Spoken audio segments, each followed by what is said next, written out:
মাননীয় বিরোধী দলীয় উপনেতা, আপনি দয়া করে বসুন, সবাই বসুন, এদিকে যারা আছেন আপনারাও বসুন। এখন জানতে চাচ্ছি যে জিশান এখন কোথায় আছে, 1 নাম্বার। 2 নম্বর কথা হচ্ছে এখানে কুমিল্লার পুলিশ জিশানের সাথে কারো কথা বলতে, সাংবাদিকদেরকে দেখা করতে দিচ্ছে না, এবং যে মেয়েটার কথা বলা হয়েছে ওই মেয়েটার সাথেও কাউকে কথা বলতে দেওয়া হচ্ছে না। তাহলে এটা কেন? এখানে কি কোনো প্লট তৈরি হচ্ছে? এটা আজকে স্বরাষ্ট্রমন্ত্রীর বক্তব্যটা মনে হচ্ছে যে ওনারা একটা প্লট তৈরি করার জন্যই পুলিশ এবং স্বরাষ্ট্রমন্ত্রী একই লাইনে আলোচনা করে এই কাজটি করেছে। 2 নম্বর কথা হচ্ছে এই ধরনের এই ঘটনাটি যে ন্যাচারাল হয়েছে, এই ধরনের কোনটা সঠিক এখন এটা ডিসাইডেড হয়নি, এটার কোনো স্টেটমেন্ট আসে। 2 নম্বর কথা হচ্ছে এই ধরনের ঘটনা যেগুলো সত্য, প্রতিদিনই নানা ঘটনা ঘটছে, কিন্তু পার্লামেন্টের মধ্যে এটাই আসছে। মাননীয় উপনেতা, আপনাকে অসংখ্য ধন্যবাদ। যদিও 300 বিধির উপরে কিছু বলার থাকে না, তারপরে আপনি বলেছেন, অসংখ্য ধন্যবাদ। কন্ডেম করি এবং এই ধরনের ঘটনা আসতে হবে। Thank you.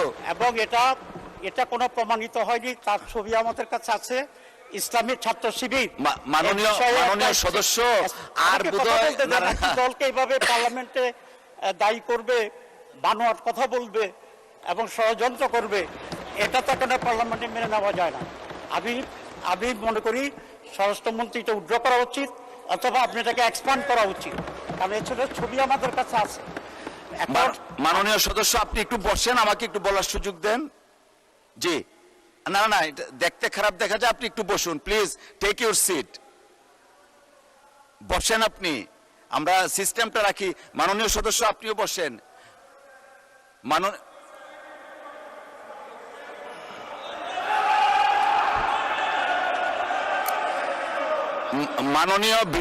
মাননীয় বিরোধী দলীয় উপনেতা, আপনি দয়া করে বসুন, সবাই বসুন, এদিকে যারা আছেন আপনারাও বসুন, আপনারা বসুন।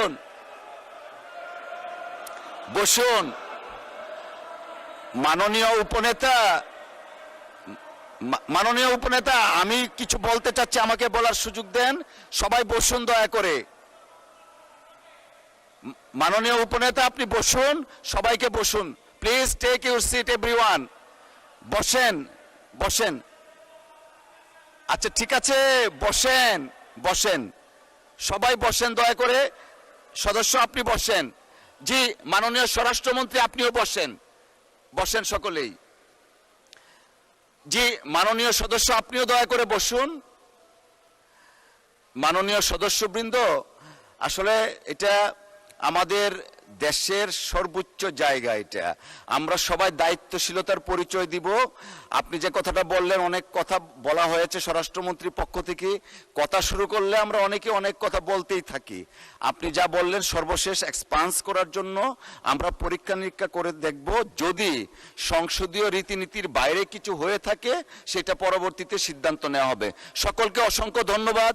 আমরা কোনো বিতর্কে যেতে চাচ্ছি না, প্লিজ বসেন।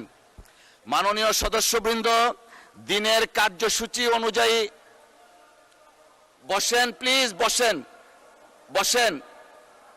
আমরা এটা কোনো আলোচনায় যাচ্ছি না, বিতর্কেও যাচ্ছি না, রুলসে পড়ে না। মাননীয় স্বরাষ্ট্রমন্ত্রী, আপনি 300 বিধিতে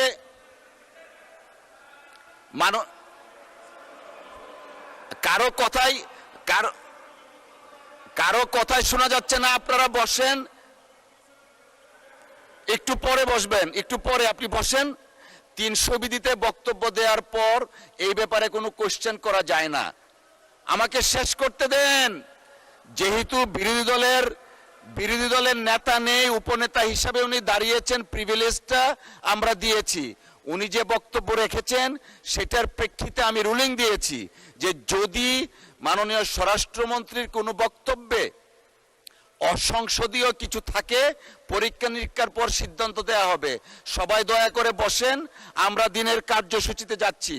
মাননীয় সদস্যবৃন্দ, দিনের কার্যসূচি অনুযায়ী এখন 2025, এটা পরে 2025-26 অর্থ বৎসরের সম্পূরক বাজেট সম্পর্কে সাধারণ আলোচনা অনুষ্ঠান হবে।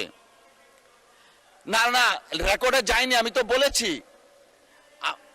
আপনি বসেন, বসেন মাননীয় মন্ত্রী, বসেন, সকলেই বসেন।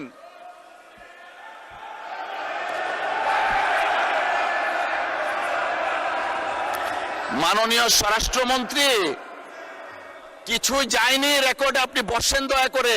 Let us start our business. আপনারা বসেন, বসেন।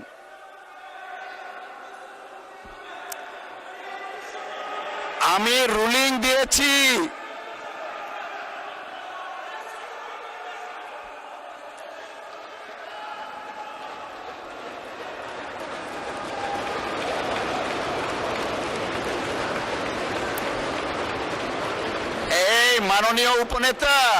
মাননীয় উপনেতা, দেখেন আপনি যে বিষয়টা অ্যাড্রেস করেছেন, আমি হামলি রিকোয়েস্ট করছি আপনাকে। আমি বলেছি যদি কোনো অসংসদীয় ভাষা থাকে, রীতিনীতির বাইরে থাকে, আমরা পরীক্ষা নিরীক্ষা করে সিদ্ধান্ত দিব। এখন আমরা দিনের কার্যসূচিতে যাচ্ছি, কাউকে কোনো কিছু দিচ্ছি না। বসেন।